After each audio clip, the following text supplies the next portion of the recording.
Let's talk about treatment, guys. Specifically, this wonderful form of treatment, wonderful, that seems to be getting a lot of attention in the news and media lately.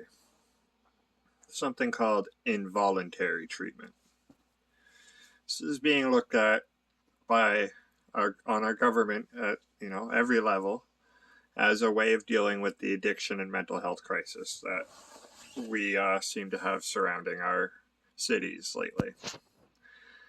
As as somebody who spent most of his early life in various forms of involuntary treatment, I happen to know a thing or two about just how well involuntary treatment actually works. So, I'm going to drop you some background here. By the age of 6, I was in mental health treatment in various forms at various sites here in London, Ontario. Assessments, therapies, medication. Hell, I remember being something like 5 or 6 years old and being forced to take behavioral modification medication, which I used to sneak it out of, like, I would take it and then hide it so that I didn't have to actually take it. Some of my earliest memories are, hiding my pills underneath a loose floorboard because I didn't want my foster mom to know that I wasn't taking them. I got busted and got punished, but I mean, fuck it, right? Anyway, some of my very earliest memories are of being in treatment and therapy. And right alongside those memories is the awareness that even by the age of 6, I was already manipulating the system and fucking with my therapists and the people doing assessments. I was never formally diagnosed with anything other than ADD, which I think has basically evolved into ADHD at this point, but back in the late 80s, early 90s, ADHD was still kind of new. It was only ADD. And yeah, it's almost funny to me. And I know that sounds horrible, but like it amuses me that I was capable of messing with therapists when I was that young. And I mean, I was a kid. I couldn't say no to being put into these treatments and therapies, but I could fuck with them. And it worked 9 out of 10 times. I think it took till I was probably, I think I was about 16. So, it took well over 10 years before I finally connected mentally and emotionally with a therapist and was actually open and honest about how I felt, how I thought, and the things that I was going through on a psychological, on an emotional level. And if we really think that forcing people into treatment is going to help them, I've got news for y'all. It ain't going to go the way you think. I'm going to bet that a vast majority of people that are forced into treatment are going to do the exact same things I did. They're going to either play along and do everything in their power to get out of that treatment. And that means saying what the doctors want them to say, acting the way the doctors want them to act, playing the game. Most of the people that will end up being put into these forced treatment centers are people like me. People who have spent years fighting the system, manipulating the system, beating the system, or just outright avoiding the system. These are people that have been manipulated for most of their lives, traumatized for large portions of their lives. These are people that have had issues for a very long time. So long that it's caused schizophrenia, CPTSD, ADHD, what have you. And it's evolved over the years into addictions and all sorts of other difficulties, which has resulted in them basically raging against the system. And let's not forget, the system has failed them over and over and over again. The same way the system failed me growing up, the same way the system fucked me up, it has fucked a lot of people out there up. These are not people that are capable of immediately getting better. It's going to take years. I was 25 by the time I finally got my shit together, and I am still working through a lot of it. It's insane to me that we think incarcerating people into a treatment facility for a year, 2 years, 3 years is going to solve their problems. It's not. And even, let's say it does. Let's devil's advocate here. Let's say that it does help them solve their problems. Then what? There was a video I was seeing on here just the other day. I think it was on Instagram. And there's a guy here in town. He's like, I would go to detox. I would love to go to detox. But there's no after plan. There is no options for afterwards.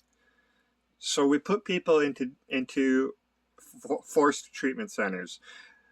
We'll be able to solve the physical addiction. That if we can keep these places adequately drug-free, which in our jail systems, I've been to jail. Do you know how easy it is to get drugs in jail? Pretty fucking easy. Not only that, but I was there watching people pass around needles, reusing equipment. There was a guy on my range once that had HIV. Nobody knew. And then he shared needles and half the fucking range ended up with HIV. That's not smart.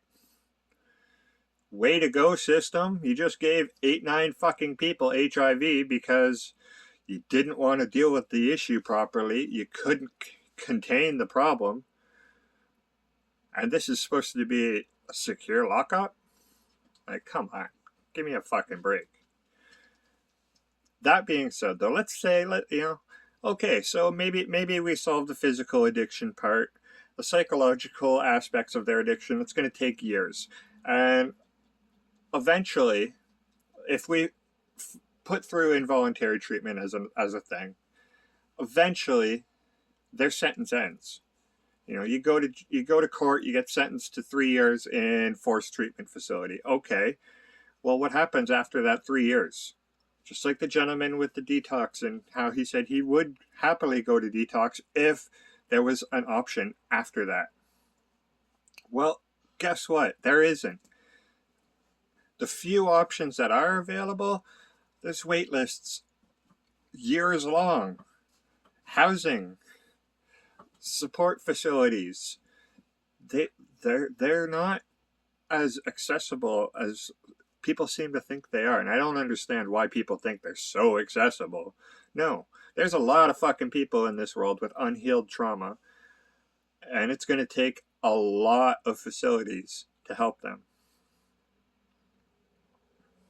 Be great if we had a lot of facilities, but we don't.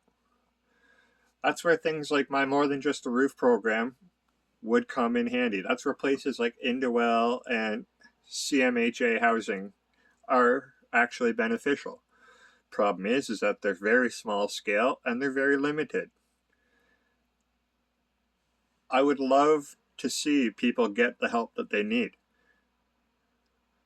I also am well aware that it's going to take thousands of dollars and multiple years to properly help people, because that's what it took to help me. And I wasn't even an addict. I was a binge user. I used on a regular basis, but I was not using to escape my reality. I was not using to numb my pain. I was what I call an enhancement user. I used drugs and narcotics to enhance my life because the narcissistic prick that I am, I just liked to party, and drugs were a great way to party. I couldn't even imagine the difficulty it would take for somebody who is using these narcotics and drugs as a actual painkiller, an actual escapist reality, a band-aid for their mental health. Somebody like that is going to need a whole lot more than somebody like myself. And if we don't have things like the More Than Just a Roof program or other places that they can go to when their forced treatment is over, we're just setting people up for failure. We're going to release these people back into the shelter systems, back onto the streets, back into unsafe, unsupportive, and unhealthy environments. And then we're just wasting everybody's fucking time and money. So, I don't know what to tell you other than that. I can't stand the very thought of involuntary treatment. As somebody who spent decades manipulating the fucking system, I think it's a waste of time. I think it's a waste of money. And it's really bugging the shit out of me. So, I don't know.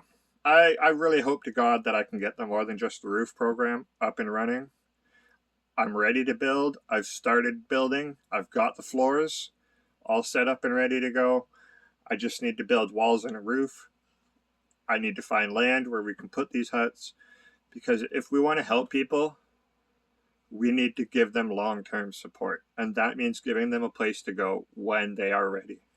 That means providing a home for them when they are ready, or at least providing the option for them to find a home.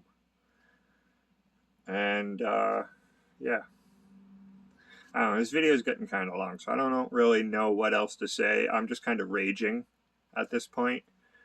But what I will say is that if I was able to overcome most of my demons, so is everybody else out there. But they can't do it alone, and they can't do it without help.